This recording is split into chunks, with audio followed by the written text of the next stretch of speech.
नमस्कार।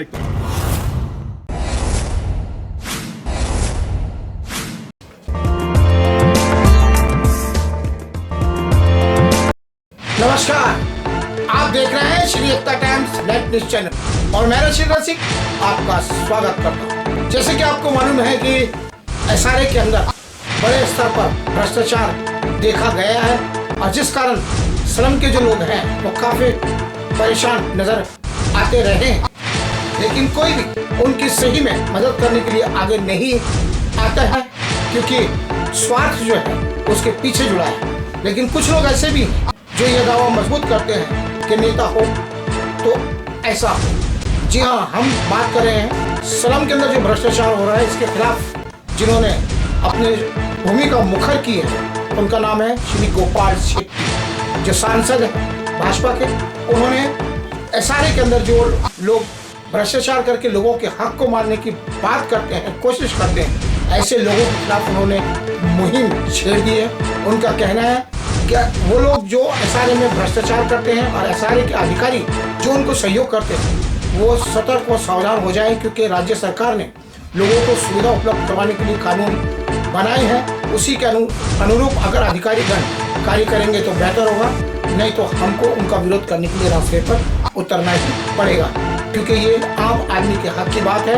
मैं भी स्लम में रहा हूँ और स्लम की समस्याओं को अच्छे से जानता हूँ कि बिल्डर और जो प्रशासनिक अधिकारी हैं इनकी जो मध्यस्थता करते हैं जो नेतागण, वो किस प्रकार लोगों के हक को मारते हैं, लेकिन उनके पक्ष में कोई भी सही से आवाज उठा नहीं पाता, जिस कारण आम आदमी परेशान नजर आता रहा है। इसीलिए भाजपा ने हमेशा ही कहा है कि काम ऐसा हो जो आम आदमी के पक्ष में हो, और इसी के लिए हम भाजपा के सिद्धांत को लेकर आगे आ रहे हैं। गोपाल शेट्टी ने एसआरए के अंदर जो भ्रष्टाचार हो रहा है उसको उजागर करने का निर्णय अपने मन से लिया है।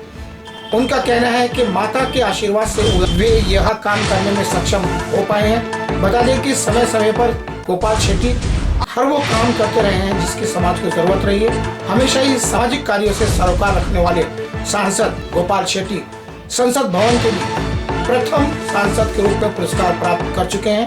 हमेशा ही गरीब आदमी के पक्ष में खड़े रहकर पार्टी का नाम को बड़ा करने में उनकी खासी रुचि रही है, क्योंकि उनका मानना है यदि आम आदमी के हक की बात, उनके पक्ष की बात उनके साथ खड़े होकर करेंगे तो उनको न्याय मिलेगा, और इसी दिशा में हम भाजपा के आशीर्वाद से प्रयासरत हैं। बताना चाहेंगे कि गोपाल शेट्टी ने जो एसआरए के अंदर जो भ्रष्टाचार हुआ है उस पर लाइव आकर अपने विचार व्यक्त किए, तो श्री एकता टाइम्स ने भी इस मौके को कैद किया है। आइए जानते हैं श्री गोपाल शेट्टी ने एसआरए के अंदर जो भ्रष्टाचार हो रहा है उसके बारे में क्या कहा है। पेश है एक विशेष रिपोर्ट। आज बम्बई के अंदर एसआरए एक बिल्डर के लिए आधार का केंद्र बना है और स्लम के लोग जो है एसआरए स्कीम के कारण कई लोग परेशान भी खासे नजर आ रहे हैं, लेकिन कोई भी नेता उस आम आदमी की बात सुनने के लिए तैयार नहीं है, क्योंकि वो आम आदमी की बात सुनने में कोई फायदा नहीं है। बिल्डर लॉबी के साथ में मिलकर वे अपनी प्लानिंग के अनुसार अधिकारियों को अपने विश्वास में लेकर भ्रष्टाचार करने के आदी हो चुके हैं। और गोपाल शेट्टी जो भाजपा के सांसद है उन्होंने इस रैकेट को बखूबी समझ लिया है और इस रैकेट को तोड़ने के उद्देश्य से उन्होंने ऐलान किया है कि जो स्लम क्षेत्र के अंदर भ्रष्टाचार करते हैं और आम आदमी का हक मारते हैं एसआरए में, और उसका साथ प्रशासनिक अधिकारी जो एसआरए के अधिकारी हैं वो देते हैं, अब से वो बंद करना पड़ेगा, बर्दाश्त नहीं किया जाएगा, क्योंकि राज्य सरकार ने स्पष्ट किया है कि जिनको जो हक है उनको मिलना ही चाहिए। इस प्रकार के विचार गोपाल शेट्टी ने जनता के बीच में लाइव आकर व्यक्त किए। उन्होंने एसआरए भ्रष्टाचार के खिलाफ बहुत कुछ कहा। ये जानने की कोशिश करते हैं कि उन्होंने क्या कहा। पेश है एक विशेष रिपोर्ट।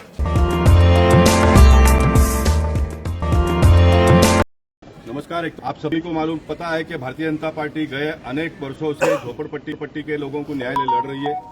देवेंद्र फडणवीस जी की जब सरकार थी, जब वे मुख्यमंत्री थे, तो उन्होंने बड़े पैमाने पे कायदे में बदलाव किया। 2000 से 2000 तक के लोगों को सशुल्क घर मिलेगा, इस प्रकार का कायदा उन्होंने बनाया। ये जो बिल्डिंग आप देख रहे हैं, ये बिल्डिंग 14 साल से लोग बाहर है। 14 साल हो गए, 14 साल। ये बिल्डिंग इतना अच्छा बनाया बिल्डर ने, और गवर्नमेंट सारे लोगों को फ्लैट दे दिया, सारे पात्र लोगों को घर दे दिया। 3 लोग अपात्र हो रहे थे और ये 3 लोग 40 साल से रहते हैं, लेकिन वो पहला वाले में रहते थे इसलिए अपात्र हुए। और उनको एसआरए के लोगों ने सशुल्क पात्र किया। ये लेटर है 1, 2, ये 3 में से एक ये बहन है। अब ये दशहरा छुट्टी के दिन एक शिवसेना 2 लाख लोगों को इकट्ठा कर रही है, दूसरी शिवसेना 3 लाख लोगों को इकट्ठा कर रही है। बाला साहब ठाकरे जी का 40 लाख लोगों को घर देने का सपना, और ये सब लोगों के जीवन में एक नयापन आए, खुशहाली आए, इसलिए 9 दिन का गरबा किया सब लोगों ने, कल हवन किया। और आज दशहरे के अवसर पर एसआरए के ऑफिसर आकर लोगों को बाहर निकालने का काम कर रहे हैं। ये बहन को बाहर निकाल दिया। बाकी के 2 लोगों ने वो बिल्डर को फोन किया, बिल्डर ने मुझे फोन किया, मैं यहाँ पर तुरंत आया। सारे कार्यकर्ता यहाँ पर इकट्ठा हुए, पुलिस के लोग आए, और ये इस प्रकार का चल रहा। अब ये 1 घंटे के बाद में एक जो सब इंजीनियर आया है, चौगले नाम का सब इंजीनियर है, उसको पिछले सरकार ने सशुल्क कितना रेट नहीं किया वो भी उसको मालूम नहीं है। फिर उन्होंने उनके बड़े ऑफिसर देश पांडे को फोन किया, उन्होंने बताया कि पिछले सरकार ने 2.5 लाख रुपए तय किया था। अब ये हमारी जो सरकार आई है, उन्होंने इसका जीआर निकालने का ऑर्डर दे दिया, जीआर बन रहा है। अब जीआर आने के पहले कितना लोगों के पास से पैसा निकाल सकते हैं, वो निकालने के लिए छुट्टी के दिन, हिंदुओं का त्योहार के दिन ये ऑफिसर, भारतीय जनता पार्टी का एक कार्यकर्ता, एक सांसद के नाते, और जिसका सफर झोपड़पट्टी में से प्रारंभ होकर यहाँ तक आया है, मैं इस प्रकार के मस्ती को बिल्कुल बर्दाश्त नहीं करूंगा। मैं ये सारे सिस्टम को एक्सपोज कर दूंगा, मैं आज शाम को 7 बजे रावण धन जो हम लोग हर साल करते हैं, इस साल मैंने डिक्लेयर किया कि एसआरए के भ्रष्ट ऑफिसर और पॉलिटिकल पार्टी के वो झोपड़पट्टी में रहने वाले जो नेता है 10,000 15,000 रुपए लेकर एनेक्सर कंसेंट देने का काम करते हैं। एक बिल्डर से, एक बिल्डर का खिस्सा खाली हो गया, फिर दूसरे बिल्डर पकड़ते हैं, उनसे पैसे लेते हैं, और लोगों को घर मिलता नहीं है। झोपड़पट्टी का वो जो नेता है उससे लेकर ऊपर के सिस्टम के सारे लोगों को पैसा पहुंचता है, और स्कीम एक भी आगे बढ़ नहीं रहा है। मेरे मुख्यमंत्री और उप मुख्यमंत्री ने परसों नरेटको के मीटिंग में जाकर कहा कि लो कॉस्ट हाउसिंग बनाओ, लोगों को सस्ते में घर मिलना चाहिए। देवेंद्र फडणवीस जी इतना जोर से लड़ रहे हैं, ऊपर का काम वो कर रहे हैं, लेकिन नीचे ग्राउंड में जो लोगों को तकलीफ होती है उसमें मैं, मेरे पार्टी के विधायक, मेरे पार्टी के नगर सेवक, मेरे पार्टी के कार्यकर्ता अगर रास्ते पे उतर कर काम नहीं करेंगे तो देवेंद्र जी का हाथ मजबूत कैसे होगा, एकनाथ शिंदे जी का हाथ कैसे मजबूत होगा। ये सारा खोखला कर दिया है इन सारे ऑफिसर लोगों ने, और ये जो खोखलापन आया है सिस्टम में उसको हम सबको मिलकर ही दूर करना पड़ेगा। इसलिए मैं ये लड़ाई को, अभी भगवान ने, माता जी मेरे पर प्रसन्न हुई है, माता जी ने मेरे को परसों ध्यान दिया कि रावण जलाओ, और मैंने डिक्लेयर किया, वो मैं आज शाम को करने वाला हूँ, और उसके ऊपर ये माता जी ने मुझे सपोर्ट किया। ये संडे को आज दशहरा बीवी बच्चों के साथ में घर पे खाना खाने का छोड़कर ये यहाँ पर आया ऑफिसर खाली करने के लिए, ये मजाक नहीं है, ये भगवान ने सब किया हुआ है। और मैं आपको बताता हूँ इसका नतीजा बहुत जल्दी निकलेगा। 2-5 ऑफिसरों को सस्पेंड करा दूंगा, और ये सशुल्क और ट्रांसफर का जो इतने सालों से प्रलंबित वो पहला माला, और सारे मुंबई शहर में 2011 तक जो भी रहते थे उन सारे लोगों को घर मिले। इस प्रकार का आदेश में सरकार